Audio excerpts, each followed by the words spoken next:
Hello, I'm Essay, your AI essayist. Please note that all content, audio and video in this presentation are AI generated.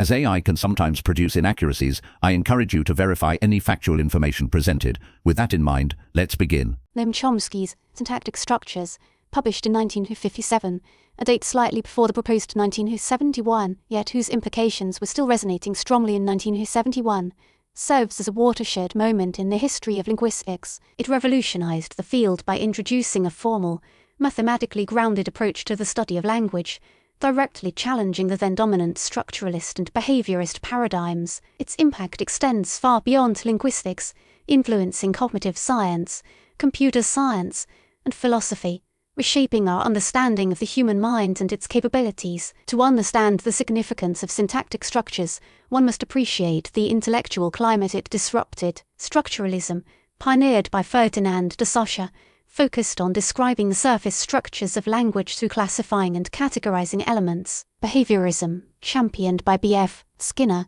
applied principles of stimulus-response learning to language acquisition, suggesting children learn language through imitation and reinforcement. These perspectives treated language as primarily learned behavior, overlooking the inherent creative capacity of human speakers. Chomsky's work provided an alternative. His central claim was that language acquisition proceeds not through mere imitation, but through the innate human capacity for language. He argued that humans possess an inherent language acquisition device, a biological structure provided with a universal grammar. Universal grammar contains the fundamental principles common to all human languages. This innate knowledge allows children to generate novel sentences they have never heard before, a feat behaviorism of not adequately syntactic structures introduced transformational generative grammar as a formal system capable of modeling this inherent linguistic competence. The system consists of a set of rewrite rules that generate the deep structures of sentences. These deep structures encapsulate the underlying meaning and syntactic relations.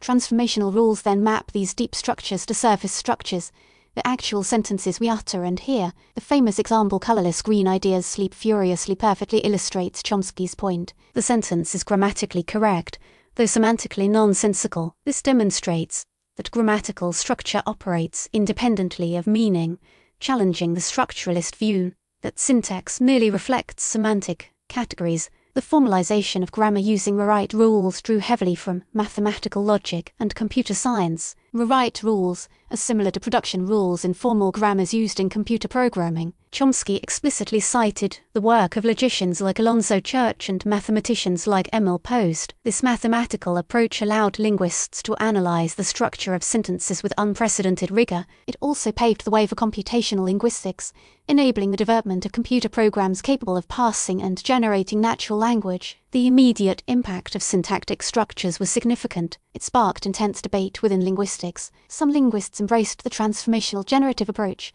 while others remained skeptical. The work challenged deeply entrenched assumptions about language acquisition and linguistic analysis. The publication also attracted attention from cognitive scientists. Psychologists like George Miller recognized the implications of Chomsky's theory for understanding human cognition. The book provided a framework to explore the mental processes involved in language comprehension and production. The subsequent development of Chomsky's theories led to various revisions and refinements. Early transformational grammar models proved overly complex with numerous transformations. This complexity led to revisions in the 1960s, culminating in the aspects of the theory of syntax 1965, which introduced the distinction between competence and performance. Competence represents the ideal speaker-listener's knowledge of language, while performance reflects the actual use of language in real-world situations, subject to limitations such as memory constraints and distractions. This distinction allowed linguists to focus on modeling the underlying grammatical system, separate from performance errors or stylistic variations. Further developments included the minimalist program,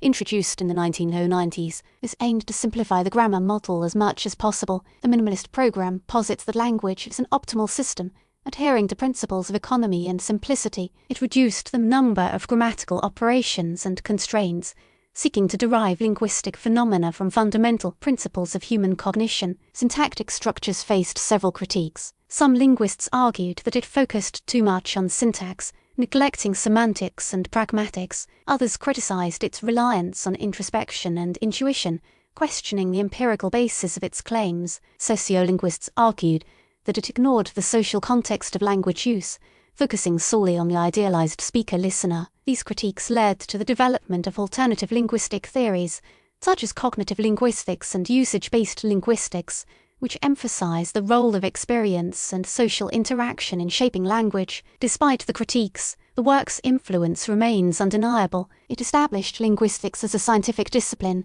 employing formal methods and seeking explanatory adequacy. It transformed our understanding of the nature of language, highlighting the role of innate knowledge and generative capacity. It inspired decades of research in linguistics, cognitive science, and computer science. Specific linguists influenced by Chomsky and syntactic structures include George Lakoff, who initially embraced generative semantics, attempting to integrate syntax and semantics. However, Lakoff later diverged, founding cognitive linguistics, which emphasizes the embodied nature of language. James McCoy also contributed significantly to generative semantics, exploring the logical structure of sentences. Richard Montague, influenced by Chomsky's formal approach, developed Montague grammar, applying formal logic to the analysis of natural language semantics. Conversely, the work of Zelig Harris, Chomsky's mentor, directly influenced syntactic structures. Harris' work on discourse analysis and transformations provided a foundation for Chomsky's formalization of grammar. Also,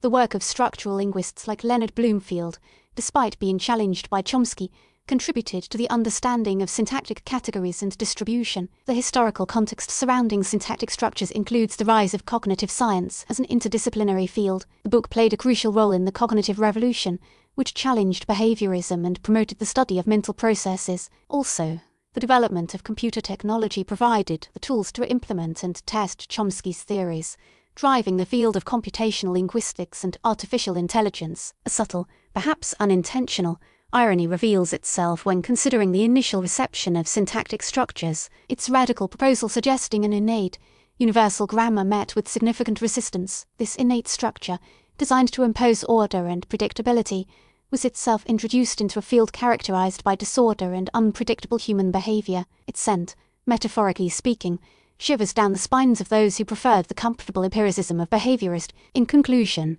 syntactic structures represents a pivotal moment in the history of linguistics and cognitive science. Its formal approach to language, its emphasis on innate knowledge, and its generative model of grammar revolutionized the field. While the theory has evolved and faced critiques over time, its foundational principles continue to inspire research and shape our understanding of human language and the mind. The echoes of syntactic structures continue to resonate throughout the linguistic and cognitive landscape, a testament to its enduring influence and intellectual rigor.